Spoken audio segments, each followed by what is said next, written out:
ಇದ್ದೀರಾ speed news Kannada. ನಾನು ಸುಷ್ಮಿತಾ ನಟರಾಜ್. ವೀಕ್ಷಕರೇ, ಪ್ರಮುಖವಾಗಿ ಈ ಇಡಿ ದಾಳಿ ಏನಿದೆ ಅದು ಪ್ರತಿಯೊಬ್ಬ ರಾಜಕೀಯ ನಾಯಕರಿಗೂ ಸಹ ಒಂದಷ್ಟು ಶಾಕ್ ಅನ್ನ ತಂದ್ಕೊಡುತ್ತೆ ಅಂತಾನೆ ಹೇಳ್ಬೋದು. ಯಾಕೆ ಅಂತ ಅಂದ್ರೆ ಇಡಿ ದಾಳಿ ನಡೆಯೋದೆ ಬೆಳ್ಳಂಬೆಳಗ್ಗೆ. ಎಲ್ಲರೂ ಸಹ ನೆಮ್ಮದಿಯಾಗಿ ನಿದ್ದೆ ಮಾಡಿ ಮಲಗಿರ್ತಾರೆ. ಬೆಳಗ್ಗೆ ಎದ್ದೇಳೋ ಅಷ್ಟೊತ್ತಿಗೆ ಇಡಿ ಅಧಿಕಾರಿಗಳು ಮನೆ ಮುಂದೆ ಬಂದು ಶಾಕ್ ಅನ್ನ ಕೊಟ್ಟಿರ್ತಾರೆ.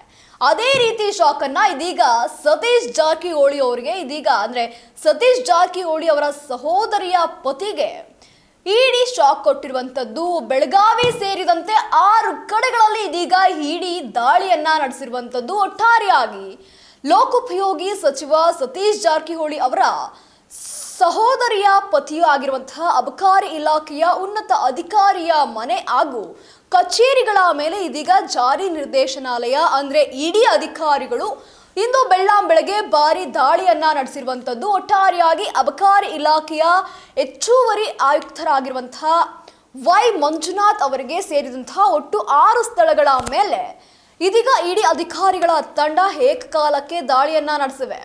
ದಾಳಿಗಳ ಪರಿಶೀಲನೆಯನ್ನ ಕೈಗೊಂಡಿರುವಂತದ್ದು ಅಂದ್ರೆ ಒಂದು ರೀತಿ ನೋಡೋದಾದ್ರೆ ದಾಖಲೆಗಳ ಪರಿಶೀಲನೆಯನ್ನ ಕೈಗೊಂಡಿರುವಂತದ್ದು.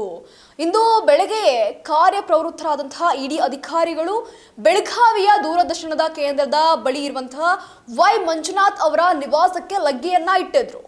ಗೋವಾ ಮತ್ತು ಬೆಂಗಳೂರಿನ ಜಾರಿ ನಿರ್ದೇಶನಾಲಯದ ಜಂಟಿ ಅಧಿಕಾರಿಗಳ ತಂಡ ಈ ಕಾರ್ಯಾಚರಣೆಯನ್ನ ಕೈಗೊಂಡಿರ್ತಾರೆ. ಯಾವುದೇ ರೀತಿಯ ಅಹಿತಕಾರಿ ಘಟನೆಗಳು ನಡೆಯದಂತೆ ಹಾಗೂ ತನಿಖೆಗೆ ಭದ್ರತೆಯನ್ನ ಒದಗಿಸುವಂತಹ ನಿಟ್ಟಿನಲ್ಲಿ 10ಕ್ಕೂ ಹೆಚ್ಚು ಪಾರ್ಲಿಮೆಂಟರಿ ಫೋರ್ಸ್ ಏನಿದೆ ಅರಸೇನಾ ಪಡೆಯ ಯೋಧರು ಕಾವಲಿನಲ್ಲಿ ಈ ದಾಳಿಯನ್ನ ನಡೆಸಲಾಗುತ್ತೆ.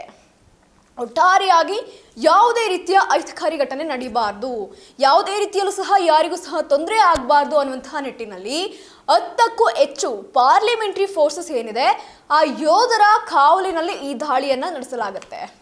ಇನ್ನು ವೈ ಮಂಜುನಾಥ್ ಅವರು ಹಲವು ವರ್ಷಗಳಿಂದ ಅಬಕಾರಿ ಇಲಾಖೆಯಲ್ಲಿ ಅದರಲ್ಲೂ ಪ್ರಮುಖವಾಗಿ ಬೆಳಗಾವಿ ವಲಯದ ಪ್ರಮುಖ ಅಧಿಕಾರಿಯಾಗಿ ಸೇವೆಯನ್ನ ಸಲ್ಲಿಸಿರ್ತಾರೆ. ಇನ್ನು ಮಂಜುನಾಥ್ ಅವರ ನಿವಾಸ ಹಾಗೂ ಅವರಿಗೆ ಸಂಬಂಧಿಸಿದಂತಹ ಒಟ್ಟು 6 ಕಡೆಗಳಲ್ಲಿ ಇದೀಗ ಇಡಿ ಅಧಿಕಾರಿಗಳು ಮಹತ್ವದ ದಾಖಲೆಯ ಪತ್ರಗಳು, ಆಸ್ತಿ ಪಾಸ್ತಿ ಇದರ ವಿವರ ಹಾಗೂ ಬ್ಯಾಂಕ್ ಖಾತೆಗಳನ್ನ ಪರಿಶೀಲನೆಯನ್ನ ಮಾಡಿರುವಂತದ್ದು. ಇನ್ನು ಬಳ್ಳಾರಿಯ ಮಾಜಿ ಸಂಸದ ದೇವೇಂದ್ರಪ್ಪ ಅವರ ಪುತ್ರನಾಗಿರುವಂತಹ ಮಂಜುನಾಥ್ ಅವರು ಅಧಿಕಾರವನ್ನ ಪಡಿಸಿಕೊಂಡು ಬೇನಾಮಿ ಹೆಸರಿನಲ್ಲಿ ಕೋಟ್ಯಾಂತರ ರೂಪಾಯಿ ಮೌಲ್ಯದ ಜಮೀನು, ಬಾರ್ ಅಂಡ್ ರೆಸ್ಟೋರೆಂಟ್ಗಳು ಸೇರಿದಂತೆ ಭಾರಿ ಪ್ರಮಾಣದ ಅಕ್ರಮ ಆಸ್ತಿಯನ್ನ ಸಂಪಾದನೆ ಮಾಡಿದ್ದಾರೆ ಎಂಬಂತಹ ಗಂಭೀರವಾದಂತಹ ಆರೋಪ ಇದೀಗ ಕೇಳಿ ಬಂದಿದೆ. ಈ ಕಾರಣದಿಂದ ಇವತ್ತು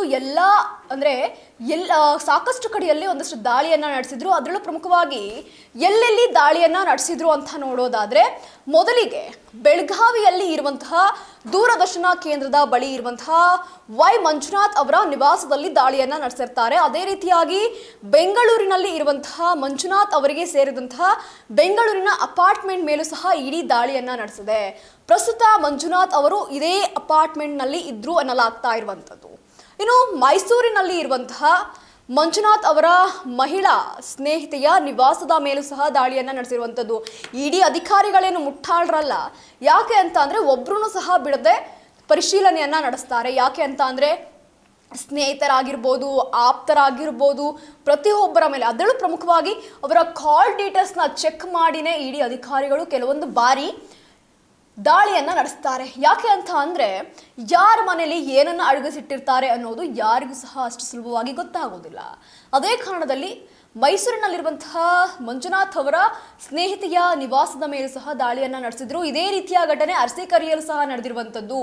ಅರಸೀಕೆರೆಯಲ್ಲಿ ಇರುವಂತಹ ಮಂಜುನಾಥ್ ಅವರ ಅತ್ಯಾಪ್ತ ಅವರ ಮೇಲೂ ಸಹ ಇಡಿ ದಾಳಿಯನ್ನ ನಡೆಸಿರುವಂತದ್ದು, ರೈಡ್ ಮಾಡಿರುವಂತದ್ದು. ಇನ್ನು ಬೆಳಗಾವಿ ಜಿಲ್ಲೆಯ ಅಥಣಿ ತಾಲೂಕಿನ ಐನಾಪುರ ಗ್ರಾಮದಲ್ಲಿರುವಂತಹ ಮಂಜುನಾಥ್ ಅವರ ಮತ್ತೊಬ್ಬ ಸ್ನೇಹಿತನ ಮನೆಯ ಮೇಲೆ ಸಹ ಇದೀಗ ಇಡಿ ದಾಳಿಯನ್ನ ನಡೆಸಿದ್ದಾರೆ. ಇನ್ನು ಬೆಳಗಾವಿ ನಿವಾಸದ ಮೇಲೆ ಇಡಿ ಅಧಿಕಾರಿಗಳು ದಾಳಿ ಮಾಡಿದಂತಹ ಸಮಯದಲ್ಲಿ ಅಧಿಕಾರಿ ವೈ ಮಂಜುನಾಥ್ ಮನೆಯಲ್ಲಿ ಇರಲಿಲ್ಲ. ಆದ್ರೆ ಕೆಲವು ದಿನಗಳ ಹಿಂದೆ ಅಷ್ಟೇ ಇವರ ಬಿಸ್ನೆಸ್ ಪಾಲುದಾರರು ಹಾಗೂ ಗೆಳೆಯರ ಮೇಲೆ ಇಡಿ ಅಧಿಕಾರಿಗಳು ದಾಳಿಯನ್ನ ನಡೆಸಿದ್ರು. ಆ ವೇಳೆ ಸಿಕ್ಕಂತಹ ಮಹತ್ವದ ದಾಖಲೆಗಳಲ್ಲಿ ವೈ ಮಂಜುನಾಥ್ ಅವರ ಹೆಸರು ಸಹ ತಗಲಾಕೊಂಡಿತ್ತು. ಈ ಆಧಾರದ ಮೇಲೆಯೇ ಇಡಿ ಈಗ ಮಂಜುನಾಥ್ ಮತ್ತು ಅವರ ಆಪ್ತರನ್ನ ಸಹ ಗುರಿಯಾಗಿಸಿ ಸಾಕ್ಷ್ಯ ಸಂಗ್ರಹಕ್ಕೆ ಇಳಿದಿರುವಂಥದ್ದು. ಪ್ರಸ್ತುತ 10ಕ್ಕೂ ಹೆಚ್ಚು ಪಾರ್ಲಿಮೆಂಟರಿ ಫೋರ್ಸ್ ಏನಿದ್ದಾರೆ ಅರಸೇನಾ ಪಡೆಯ ಯೋಧರ ಕಾವಲಿನಲ್ಲಿ ಇದೀಗ ತಪಾಸಣೆಯನ್ನ ಮುಂದುವರಿಸಿರುವಂಥದ್ದು. ಒಟ್ಟಾರೆಯಾಗಿ ಇವತ್ತಿನ ದಿನ ಬೆಳಗ್ಗೆ ಬೆಳಗಾವಿಯಲ್ಲಿರುವಂತಹ ಅಬಕಾರಿ ಅಧಿಕಾರಿಗೆ ಸರಿಯಾಗಿರುವಂತಹ ಏಟನ್ನ ಕೊಟ್ಟಿದ್ದಾರೆ. ಅವರು ಮನೇಲಿ ಇಲ್ದೋದಿರುವಂತಹ ಕಾರಣ ಬಚಾವಾಗಿರ್ಬೋದು, ಆದರೆ ಇಡಿ ಅಧಿಕಾರಿಗಳು ಅವರ ಕೆಲಸ ಕಾರ್ಯವನ್ನ ಮುಂದುವರಿಸ್ತಾ ಇದ್ದಾರೆ. ಇನ್ನು ಯಾವ್ಯಾವ ವಿಚಾರದಲ್ಲಿ ಸಿಗಾಕೊಳ್ತಾರೆ, ಏನೆಲ್ಲ ಆಗುತ್ತೆ, ಏನೆಲ್ಲ ಅಕ್ರಮವಾಗಿ ಆಸ್ತಿಯನ್ನ ಹೊಂದಿದ್ದಾರಾ ಅಥವಾ ಎಲ್ಲದಕ್ಕೂ ಸಹ ಡಾಕ್ಯುಮೆಂಟ್ಸ್ ಇದಾವ, ಇವೆಲ್ಲವೂ ಸಹ ಮುಂದಿನ ದಿನದಲ್ಲಿ ಗೊತ್ತಾಗಬೇಕಾಗಿರುವಂಥದ್ದು. ಒಟ್ಟಾರೆಯಾಗಿ ಇದೀಗ ಇಡಿ ದಾಳಿಯನ್ನ ನಡೆಸಿರುವಂಥದ್ದು. ಇದ್ರ ಬಗ್ಗೆ ಇನ್ನೂ ಅಪ್ಡೇಟ್ ಸಿಗ್ತಾ ಇದ್ದಂತೆ ನಿಮಗೆ ಅಪ್ಡೇಟ್ ಮಾಡ್ತಾ ಹೋಗ್ತೀವಿ. ಇದಾಗಿತ್ತು ಈ ಕ್ಷಣದ ಸುದ್ದಿ. ಮತ್ತಷ್ಟು ಅಪ್ಡೇಟ್ಸ್ಗಾಗಿ ನೀವು ನೋಡ್ತಾ ಇರಿ ಸ್ಪೀಡ್ ನ್ಯೂಸ್ ಕನ್ನಡ. ಸುದ್ದಿ ನಿಮ್ಮದು, ವೇಗ ನಮ್ಮದು.